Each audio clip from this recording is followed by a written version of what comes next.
Paz do Senhor, meus irmãos, sejam muito bem-vindos a esta terceira aula sobre o tema A Grande Tribulação. Na última aula nós falamos sobre a Grande Tribulação, mas abordando o livro de Daniel, no capítulo 9 mais especificamente. Hoje nós iremos falar um pouquinho sobre alguns personagens e alguns eventos que irão acontecer. E para isso nós vamos nos basear no livro de Apocalipse. Então o tema dessa aula é a Grande Tribulação no livro de Apocalipse, ou no livro do Apocalipse.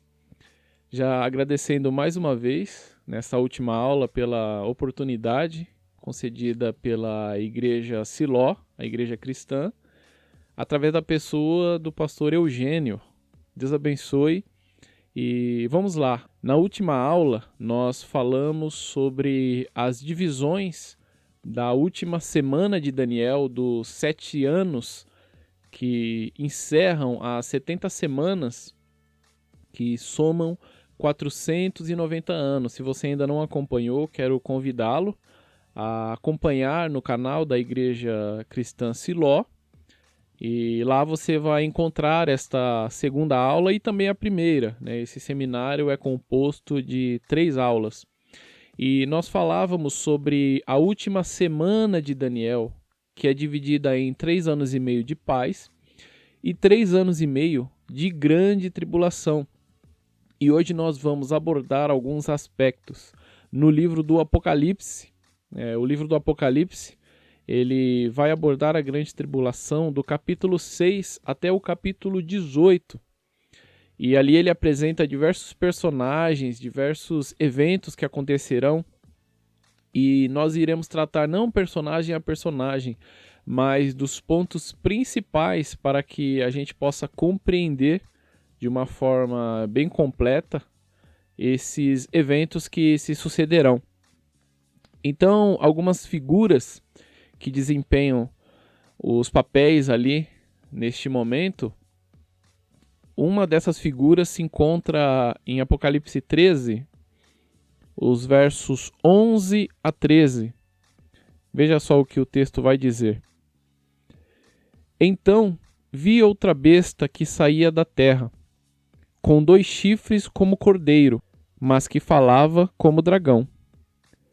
Exercia toda a autoridade da primeira besta, em nome dela, e fazia a terra e seus habitantes adorarem a primeira besta, cujo ferimento mortal havia sido curado, e realizava grandes sinais, chegando a fazer descer fogo do céu à terra, à vista dos homens. Então, a primeira besta que esse texto está tratando é o próprio anticristo, que nós iremos falar mais adiante. E esta segunda besta que sobe da terra é conhecida como o falso profeta.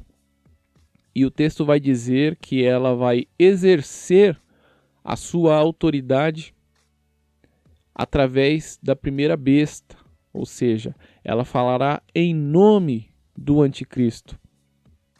E o texto vai dizer que tudo isso que nós estamos vendo ocorrerá no segundo período dos 7 anos, ou seja, nos 3 anos e meio finais dos 7 anos da profecia de Daniel.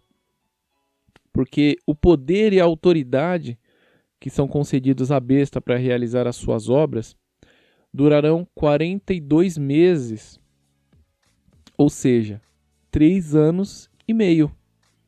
Veja só o verso 14. Por causa dos sinais que lhe foi permitido realizar em nome da primeira besta, ela enganou os habitantes da terra. Ordenou-lhes que lhe fizessem uma imagem em honra à besta, que fora ferida pela espada, e contudo revivera. A palavra revivera, aqui do verso 14, deixa subentendido que o anticristo ele vai morrer e também vai ressuscitar, conforme Apocalipse 13, verso 3. E existe uma vertente que acredita que essa morte será falsa, mas eu acredito que será uma morte verdadeira, que não será nada ensaiado, porque o texto vai dizer que a besta ela sobe do abismo, ela vai estabelecer uma imagem dessa besta. É possível que essa imagem que será estabelecida seja uma cópia perfeita do anticristo, e se utilizando da inteligência artificial, como é chamada, essa besta ela exerça a autoridade em nome do anticristo e fale através dele, porque o texto vai dizer que ela se locomoverá, que ela falará, que ela se movimentará. Então, muito provavelmente seja uma imagem que ficará em Jerusalém, porque o anticristo ele sairá em incursões bélicas, como nós podemos acompanhar no capítulo 11 de Daniel, versos 40 a 45. Ele não vai permanecer em Jerusalém, ele vai invadir Jerusalém, mas ele vai sair em incursões bélicas, ou seja, ele vai sair para guerrear contra outros povos. E ele deixará em Jerusalém essa imagem que ficará estabelecida no templo dos judeus, como nós veremos mais adiante. E essa imagem vai falar em nome dela, e o anticristo vai fazer com que as pessoas adorem essa imagem. Este é o momento em que Israel vai quebrar a aliança. Isso ocorre, lógico, na metade da semana, nos 3 anos e meio finais. Então, nos 3 primeiros anos e meio, como nós vimos na segunda aula, o anticristo ele vai estabelecer uma paz, ele vai agir em contraponto dos islâmicos, tirando a mesquita de Al-Aqsa e o Domo da Rocha e dando preferência aos judeus para que eles reconstruam o terceiro templo. Com isso, os judeus eles aceitarão o governo do anticristo, entrarão no pacto que será feito entre muitos países, mas na metade dessa semana, quando o anticristo morre e ressuscita, ele se mostra como a besta. Então o anticristo ele só vai se mostrar como uma besta na segunda metade dos 7 anos, ou seja, nos 3 anos e meio finais.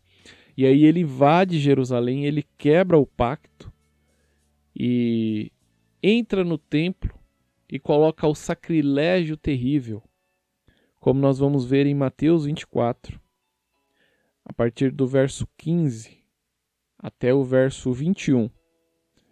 O texto diz assim: Assim, quando vocês virem o sacrilégio terrível do qual falou o profeta Daniel no lugar santo, quem lê entenda. Então os que estiverem na Judéia fujam para os montes. Quem estiver no telhado da sua casa, não desça para tirar dela coisa alguma. Quem estiver no campo, não volte para pegar seu manto. Como serão terríveis aqueles dias para as grávidas e para as que estiverem amamentando. Orem para que a fuga de vocês não aconteça no inverno, nem no sábado, porque haverá então grande tribulação, como nunca houve desde o princípio do mundo até agora, nem jamais haverá.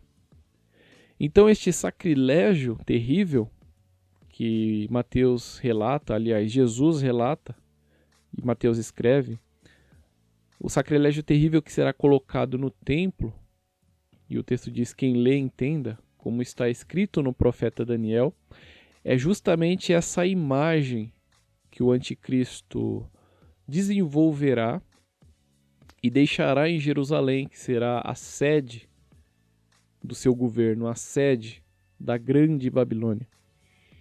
E exigirá adoração a esta imagem. Então, essa mensagem de Mateus 24, perceba que ela é diretamente direcionada aos judeus, ao povo de Israel. Porque ele vai falar da Judéia, Ele vai falar sobre os montes que ficam ali próximos. Orienta para que o povo ore, para que a fuga não aconteça no inverno e nem no sábado, porque a distância máxima que os judeus podem se locomover no sábado é de cerca de 1 quilômetro. Como nós vemos ali em Atos 1, os discípulos estavam no Monte das Oliveiras, que é exatamente essa distância que é permitida que eles percorram. E algumas traduções da Bíblia, é Atos capítulo 1, verso 11, 12, por ali, 10, 11 ou 12, vai dizer que eles estavam distantes do Monte das Oliveiras a distância de um sábado, que é aproximadamente 1 quilômetro, que é o máximo que eles podem caminhar nesse dia que é tão sagrado para eles. Por isso que Jesus vai dizer, orem para que este momento, essa invasão do anticristo a Jerusalém, não aconteça no sábado.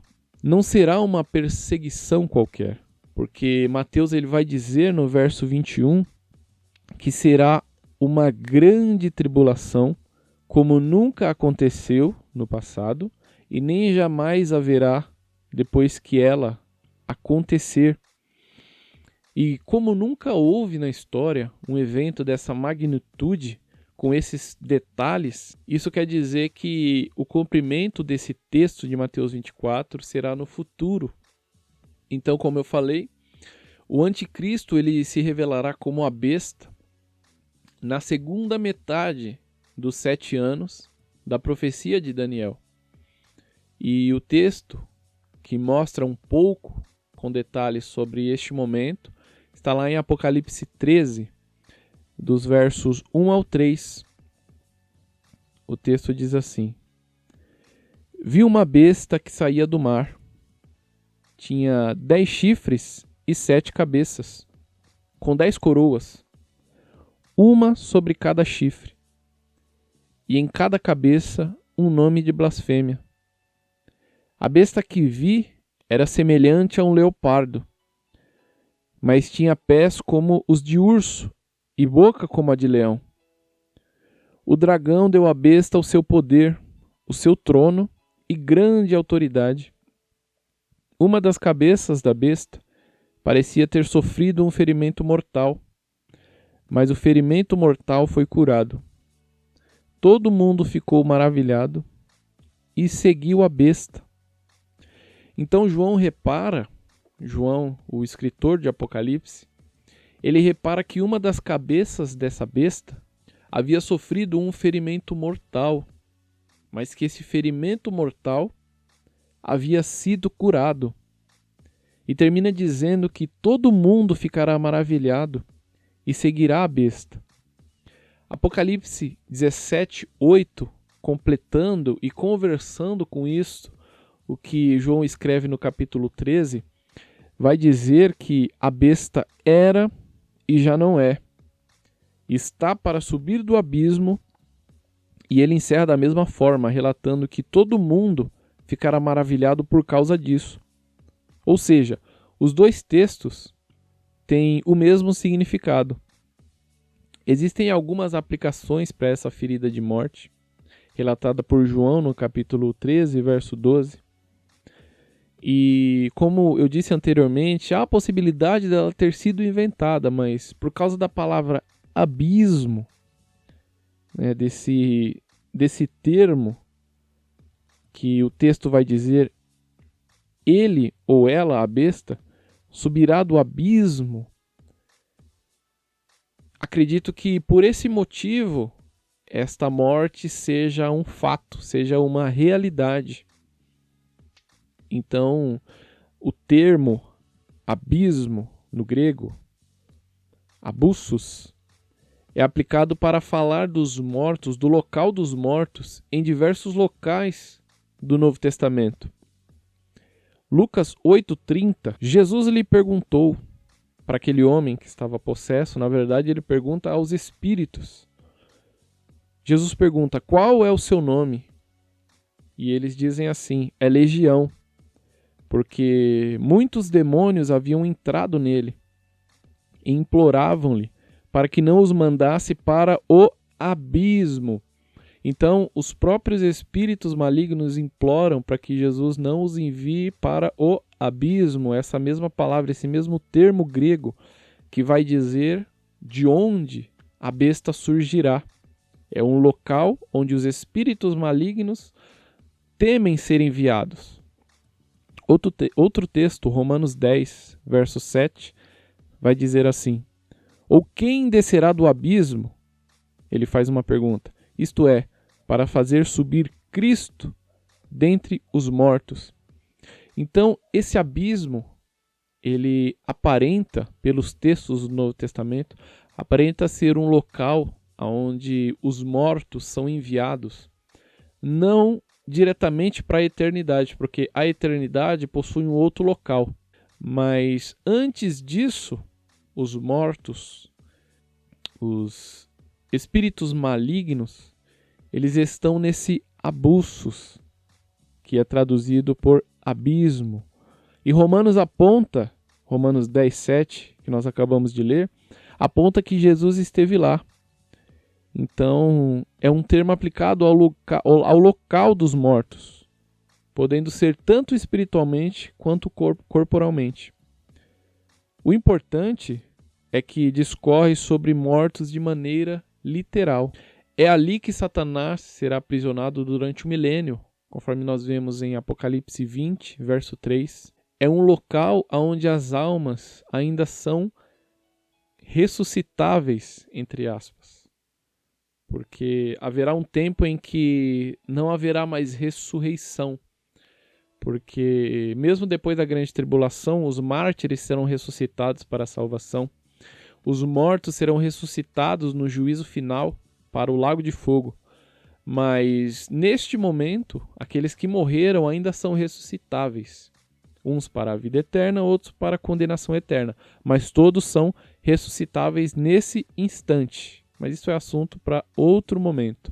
A questão dos corpos. Os corpos que são ressuscitáveis, os corpos que são preparados para a eternidade. Então todos vão ressuscitar, como o próprio Novo Testamento diz. Apocalipse 13:14 vai dizer que essa ferida mortal é provocada pela espada.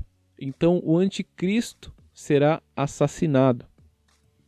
Essa morte da besta, na verdade, quando ocorrer essa morte, ele ainda não será besta. Ainda estaremos no período de paz.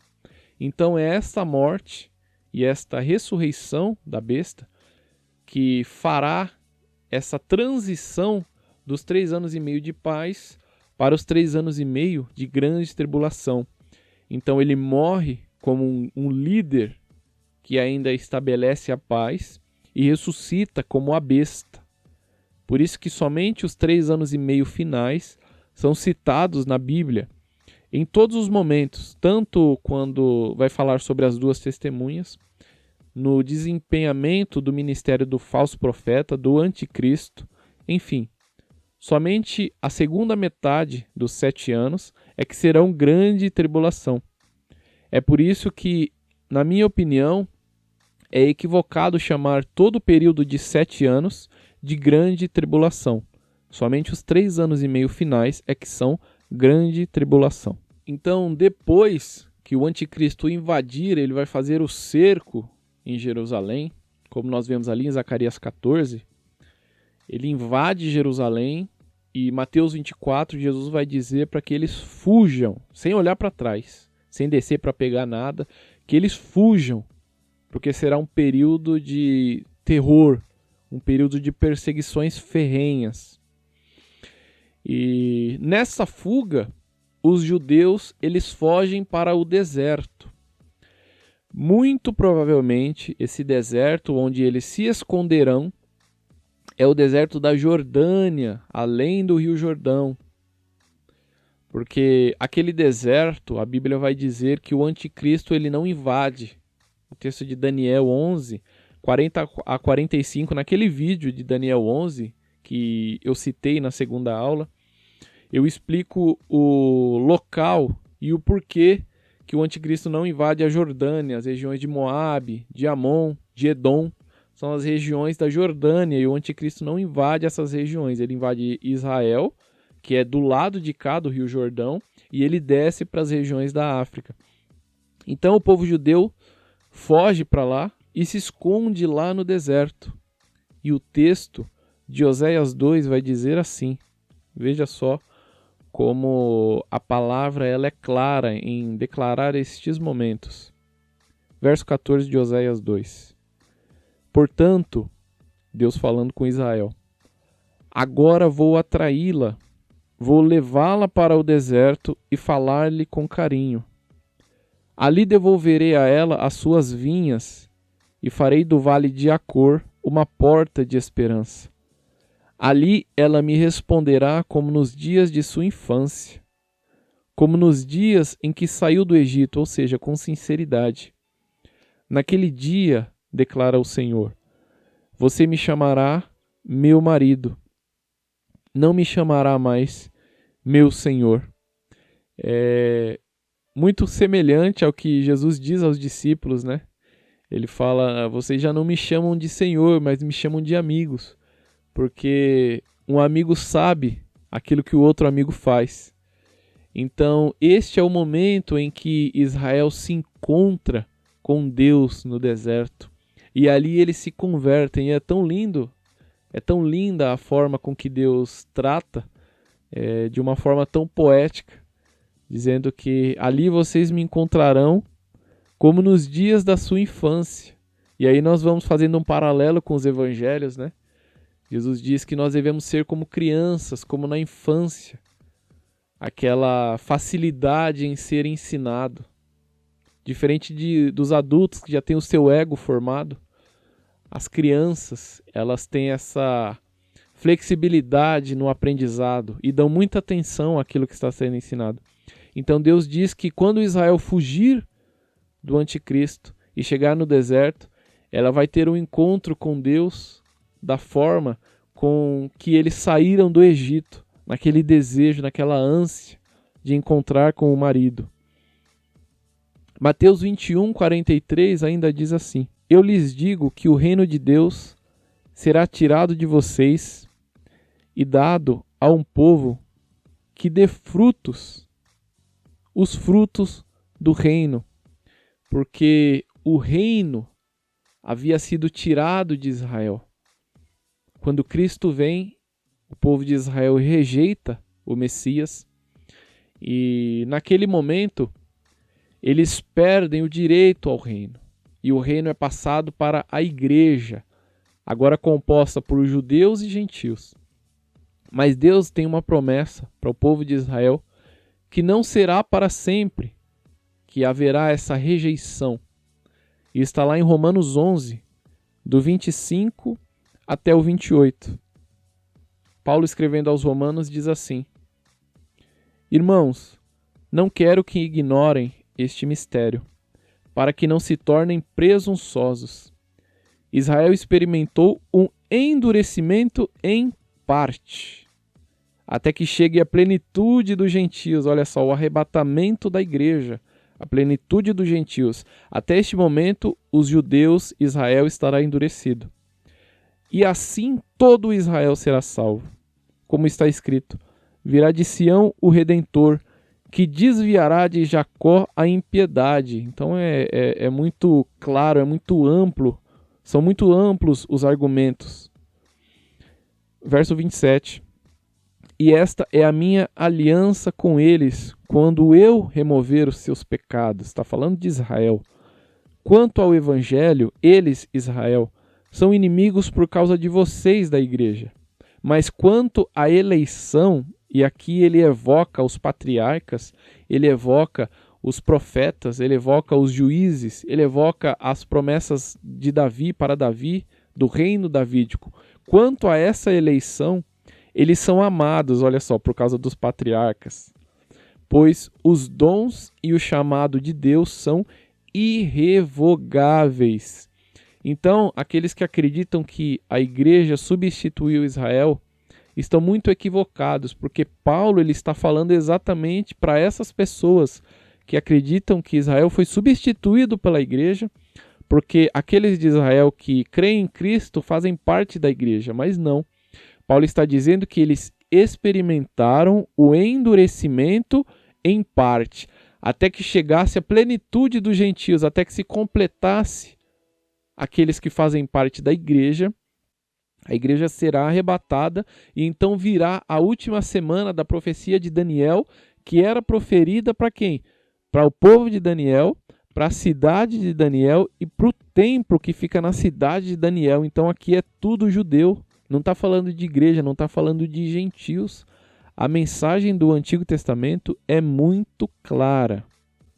Outros personagens que aparecem na narrativa do Apocalipse acerca da grande tribulação são as duas testemunhas. E veja que elas desempenharão seu papel nos mesmos 3 anos e meio finais da grande tribulação, ou seja, os 3 anos e meio que na verdade são a grande tribulação.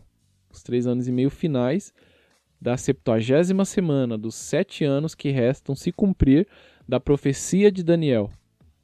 E o texto está lá em Apocalipse 11, verso 3. Darei poder às minhas duas testemunhas, e elas profetizarão durante 1260 dias, vestidas de pano de saco. E existe uma grande dúvida, um grande questionamento sobre a identidade dessas duas testemunhas. Muitos creem que podem ser Moisés e Elias, Moisés e Enoque, Enoque e Elias, por causa dos sinais que são realizados por essas duas testemunhas. Eu, particularmente, acredito que serão judeus contemporâneos da grande tribulação. Acredito que não serão os profetas do passado. Apesar de não descrer na possibilidade de Deus realizar essa obra, não vejo argumentos que sustentem essa possibilidade. Porque Moisés morreu e os argumentos que as pessoas costumam utilizar são os sinais realizados ali por essas duas testemunhas. Trancar o céu para que não chova, fazer descer fogo do céu, que são sinais realizados por Moisés e Elias. Mas isso não significa que são exatamente esses dois profetas, porque o falso profeta também realiza sinais. Então, essa demonstração de sinais que eles podem realizar, não quer dizer que eles realizem, que eles são capazes de realizar, significa que o texto está dando patente, está cravando que eles são profetas de verdade. Porque os profetas do Antigo Testamento, os profetas que os judeus conhecem, são profetas que realizam sinais. Portanto, esta é a marca do profeta. Uma das marcas do profeta é realizar os sinais. Então, os sinais que elas são capazes de fazer, eles são, na verdade, direcionamentos para mostrar aos judeus que, de fato, eles são profetas de verdade e não são falsos profetas. E estarão testemunhando Cristo durante a grande tribulação em Jerusalém, porque o ministério delas é exclusivo para Jerusalém. Aqueles que desempenharão o ministério nos demais locais são os 144 mil, além de outros cristãos que se converterão durante este período. E os 144 mil estão relatados ali no capítulo 7 de Apocalipse, verso 4. O texto diz assim: Então ouvi o número dos que foram selados, 144 mil, de todas as tribos de Israel.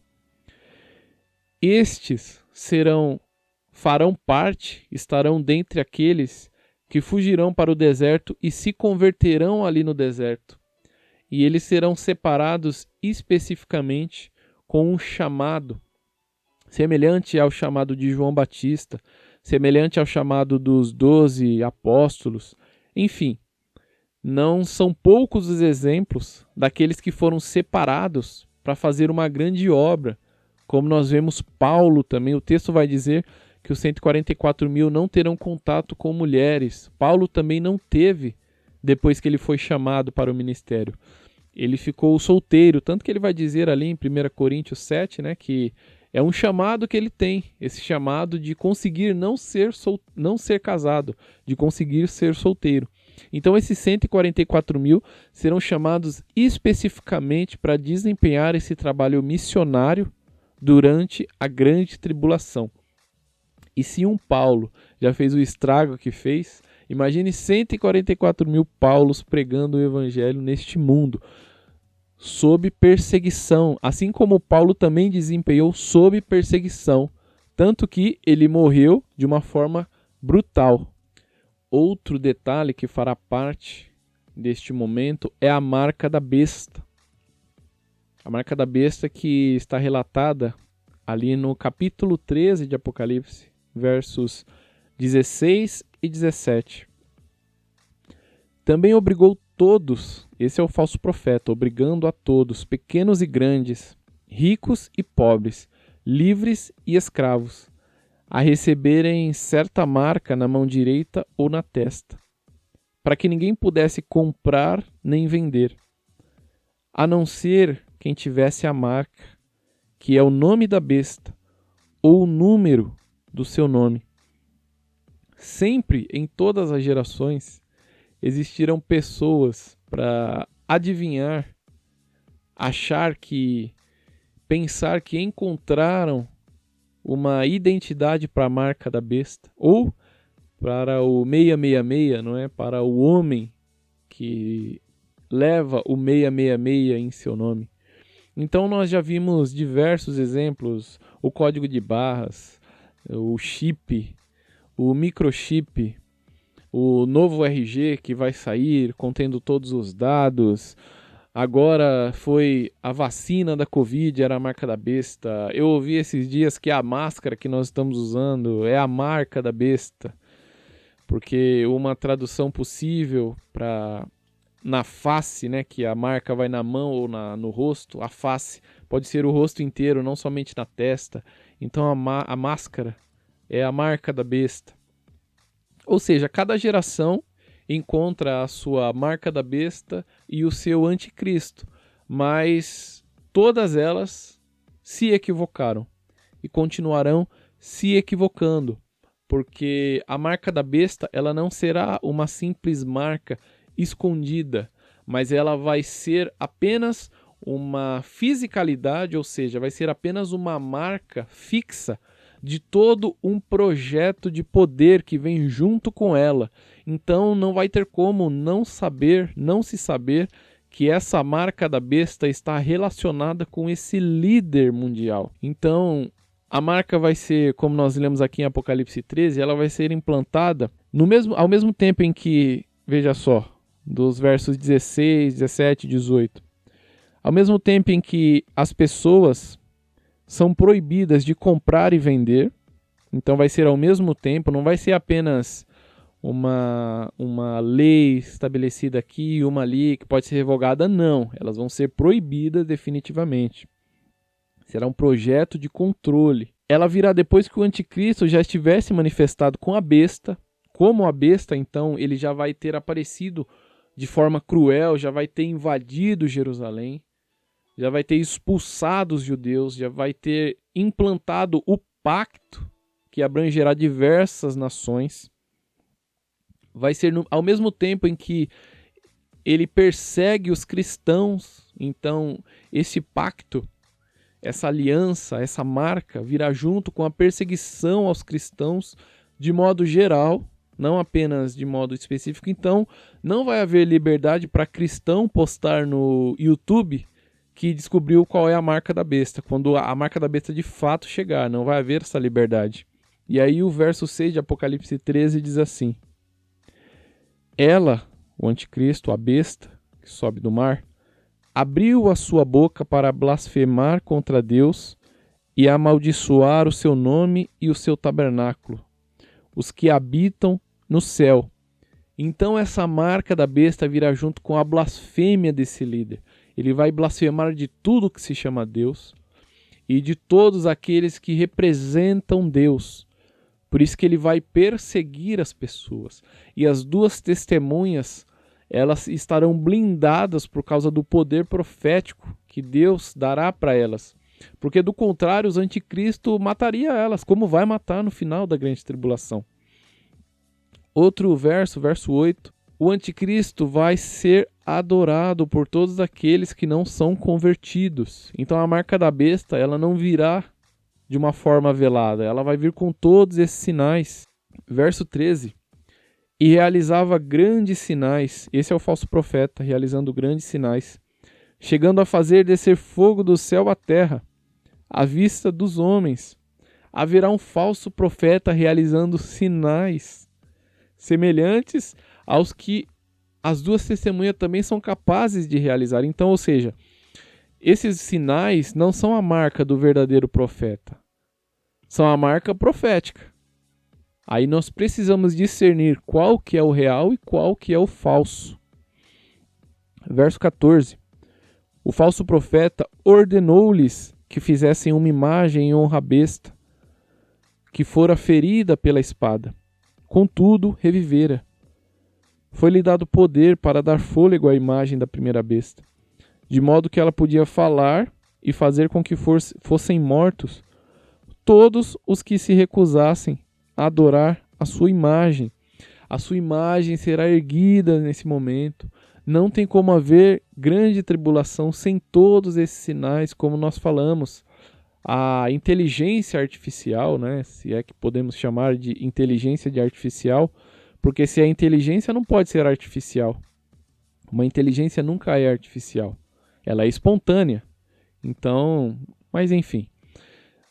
Isso que se chama de inteligência artificial, na minha opinião, e isso aqui não está na Bíblia, isso aqui é uma opinião da observância das coisas que acontecem, essa inteligência artificial vai ser um álibi para que eles digam para que eles afastem de si a responsabilidade. Então eles vão dizer que a inteligência artificial está comandando as máquinas e estão causando catástrofes, quando na verdade sempre vai haver uma mente por trás disso. Ou seja, o anticristo sempre vai estar por trás de todas essas coisas na grande tribulação, mas o álibi deles vai ser a inteligência artificial tomou conta dos seres humanos e está controlando os seres humanos. É uma possibilidade, não quer dizer que vá acontecer. O número 666 também, no verso 18, diz assim: aqui há sabedoria. Aquele que tem entendimento, calcule o número da besta, pois é número de homem. Seu número é 666. Como eu disse, cada geração acaba por encontrar o seu anticristo. Alguns já disseram que foi Nero, alguns já encontraram o anticristo no Papa, alguns já encontraram em Hitler, alguns, hoje em dia, atualmente, no Macron, no genro do Trump, né, aquele moço que comprou um prédio para fazer chips e o prédio é 666. Então, cada geração encontra o seu anticristo, mas isso não será possível descobrir. Somente será descoberto por aqueles que estiverem passando pela grande tribulação. Então, não devemos cair em ansiedades, em especulações, em desesperos, por causa dessas notícias que aparecem aí por sensacionalistas, que muitas vezes nem estudam o próprio texto que vai falar sobre essas coisas, mas acabam generalizando, pegando só o termo 666 e o termo marca da besta na mão ou na testa, e acabam dizendo que é tal pessoa, sem olhar para os outros sinais. Então, como uma vacina pode ser a marca da besta se a vacina é aplicada no braço? O texto diz que ela vai ser ou na mão ou na testa. Vai haver essa possibilidade. Como pode ser uma máscara se o texto diz que pode ser ou na mão ou na testa? Então, assim, eu indico a esses, se existe alguém que vai chegar a acompanhar esta aula, que estará disponível no YouTube, que acredita nessas coisas, procure os sinais na própria Bíblia, antes de sair ouvindo pessoas que são sensacionalistas, porque essas notícias, elas dão ibope, elas dão audiência, elas dão inscritos no canal, elas dão visualização, e visualização no YouTube dá dinheiro. Então as pessoas, elas fazem isso muitas vezes para conseguir essa atenção. E elas, infelizmente, conseguem. Então, a abominação em si não será a marca, não será simplesmente implantar um chip, mas a abominação em si será a aceitação do governo do anticristo em detrimento de Cristo. Então, a abominação em si não está num chip físico que você implanta no seu corpo, mas está na deliberação, ou seja, na própria vontade, mesmo sabendo que essa marca está atrelada a um governo maligno que nega a Cristo. Com isso você negará a Cristo, quem aceitar. Mesmo sabendo disso, a pessoa a aceitar. Estes sim fazem de forma voluntária, de forma deliberada, sabendo o que está representando. E a Bíblia diz que estes já não têm mais recuperação. Estes aceitaram de livre escolha. E um último evento que decorrerá na grande tribulação é em questão à grande Babilônia. Eu tenho vídeos no YouTube que eu separei aqui. O título é Apocalipse 17 e 18. A grande Babilônia / meretriz, onde eu falo sobre a minha visão sobre o significado da grande Babilônia, né? O fato é que a grande Babilônia, que é chamada assim a grande meretriz, será parte do governo, na verdade será todo o sistema maligno que comandará a grande tribulação em nome do anticristo. Em minha visão, é a cidade de Jerusalém, ou seja, é a sede, né? A sede é a grande Babilônia, a sede do governo. E nesses vídeos, eu não vou entrar em detalhes aqui porque precisaria de tempo para explicar esses detalhes, né? Eles estão no livro, A Grande Babilônia, A Grande Tribulação, por título A Grande Babilônia, e também nesses vídeos com este mesmo nome, onde eu explico o porquê eu acredito pelas escrituras que a Grande Babilônia é Jerusalém. Mas o fato é que ela será a sede do governo do anticristo, inclusive onde estará a sua imagem. Existem algumas semelhanças entre o período da grande tribulação e os dias em que vivemos. E isso não é nada mais, nada menos do que a tentativa de implantar, de emplacar esse governo do anticristo. Mas ele só será implantado quando Deus permitir. Não significa que o inimigo está tentando implantar este governo único mundial, que na verdade não vai abranger a todos, mas será um poder incomparável. E durante a história, no decorrer da história, muitos tentaram tomar para si esse título. E nós temos visto a sociedade sendo preparada para que este momento aconteça, como foi falado na última aula. É preciso um caos estabelecido para que apareça o anticristo. Então, algumas particularidades da grande tribulação com os dias atuais é que, primeiro, haverá um líder poderoso. E atualmente nós vemos, principalmente através da China, através da Rússia, nós vemos governos com líderes poderosos. Nós vemos o Putin há tantos anos, já sempre arrumando um jeito de conseguir se reeleger, já passa de 20 anos no poder.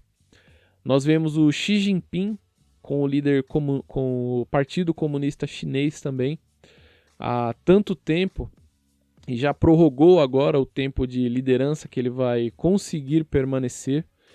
E eles tentando implantar os seus governos, e os únicos governos que se fortalecem, que não existem discussões, que não existem debates nem divisões, são esses governos que não permitem o outro lado. Não é uma democracia, mas são governos totalitários. Muitos falam dos Estados Unidos, mas os Estados Unidos ainda permanecem em uma democracia.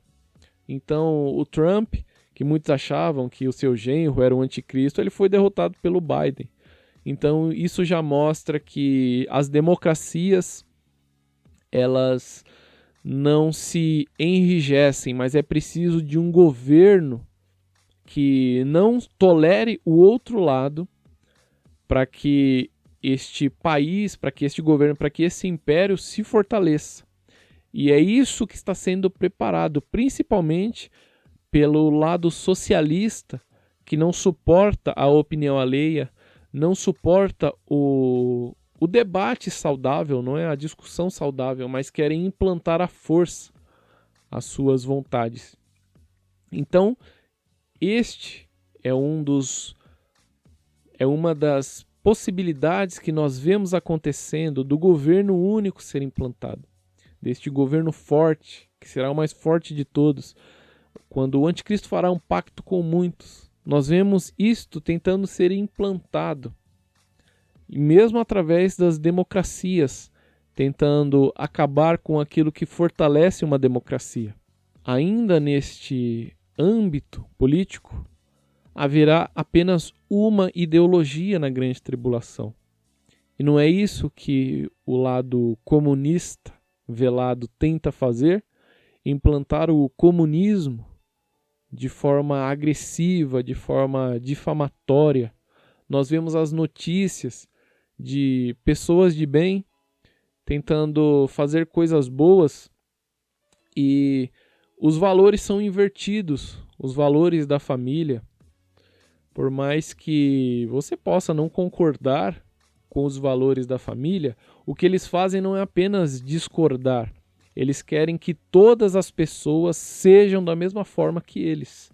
Então eles não querem um diálogo, uma convivência saudável. Eles querem que as pessoas pensem como eles. Haverá na grande tribulação perseguição ao povo de Deus. E nós vemos isso acontecendo em diversos locais. Em governos totalitários, como nós vemos na China, a perseguição, como nós vemos nos países islâmicos, a perseguição, o assassinato aos cristãos, os islâmicos mais radicais, degolando os nossos irmãos. Então, apesar de haver uma perseguição religiosa em algumas partes, aquilo que nunca escapa dessa perseguição ferrenha, e aqueles que nunca escapam, são aqueles que seguem a Cristo. Portanto, este é mais um resquício de grande tribulação que nós vivemos, porque o texto diz que muitos anticristos surgirão antes do anticristo. E também nós podemos dizer que muitas tribulações, muitas grandes tribulações, surgirão até que aconteça a grande tribulação. É o governo tentando ser implantado por Satanás. Mas quem tem o controle soberano da história é Deus. Por isso, essas coisas só vão acontecer quando Deus permitir, no tempo de Deus, não antes. Então, não podemos e não precisamos nos preocupar pensando que Deus perdeu o controle, porque Deus ele não perde o controle da história. Haverá um marketing anunciando os benefícios desse governo através do falso profeta. E não é isso que acontece através das mídias sociais hoje em dia, e através muitas vezes da televisão aberta, das mídias abertas, dos veículos de comunicação, quando nós vemos criminosos sendo exaltados no lugar da lei, no lugar da polícia, as pessoas difamando as autoridades ao seu bel prazer, e depois nós viemos a descobrir que aquelas pessoas de fato eram criminosas, mas aí não há um retorno para se desculpar sobre as notícias, mas não. É sempre querendo tirar o poder das autoridades, seja das autoridades policiais, seja da autoridade paterna e materna, seja da autoridade dos professores na sala de aula, então, ou da autoridade religiosa, no sentido bíblico, falando do sentido bíblico, quando a autoridade religiosa ela está baseada na Bíblia, não pelo simples fato de ser uma autoridade religiosa, né? Assim como os pais, quando eles são de fato pais, não quando são agressores de filhos. mas toda essa autoridade da nossa sociedade está sendo deturpada num sentido anárquico, quando cada um é dono de si, mas ninguém é dono de nada. E todas as instituições sérias vão se perdendo com o tempo. E isso é algo que deve acontecer. E por que eu digo que deve acontecer? Porque é preciso do caos para que o anticristo venha e estabeleça o seu governo. Portanto, essas coisas vão acontecer até o fim, até que surja o anticristo. Haverão castigos sendo derramados por causa da pecaminosidade dos seres humanos na grande tribulação.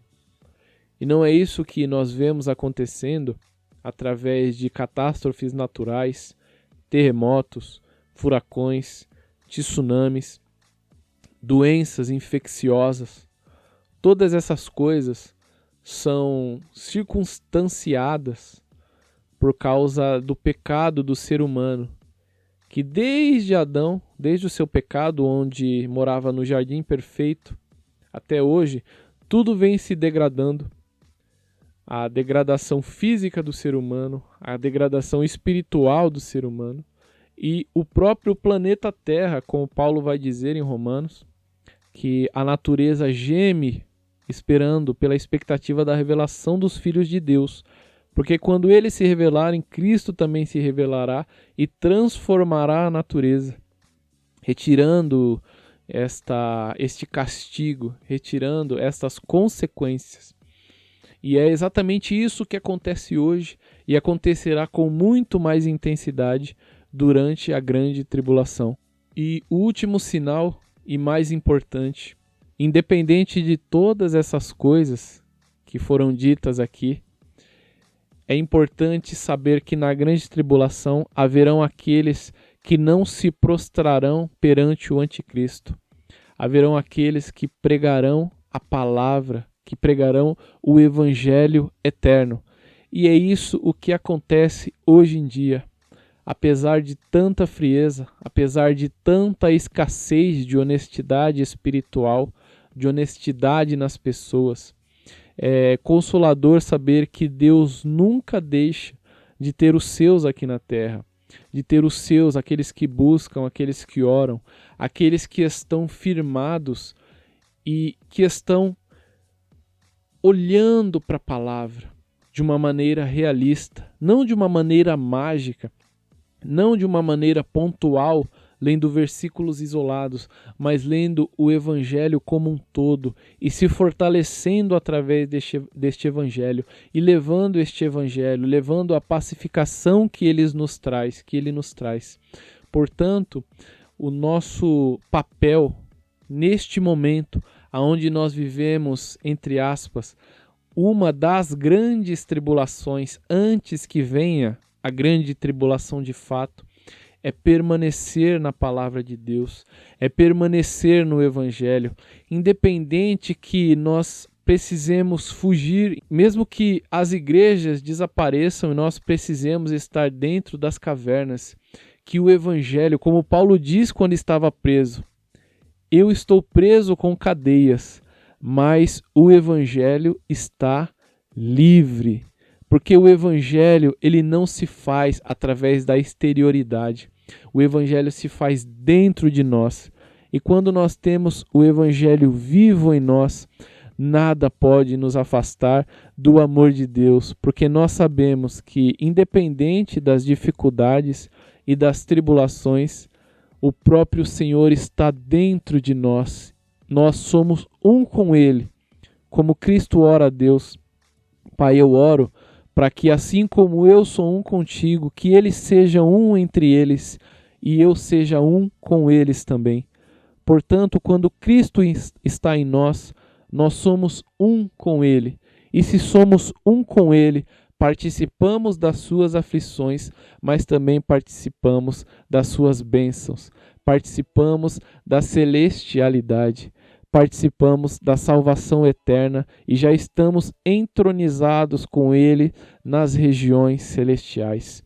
Então, que neste estudo, acerca do fim dos tempos, você guarde essa palavra de esperança, que este estudo possa provocar em você o desejo de compreender o fim dos tempos, porque o fim dos tempos, como eu já disse, trata-se, em último caso, do retorno de Jesus para buscar aqueles que são seus.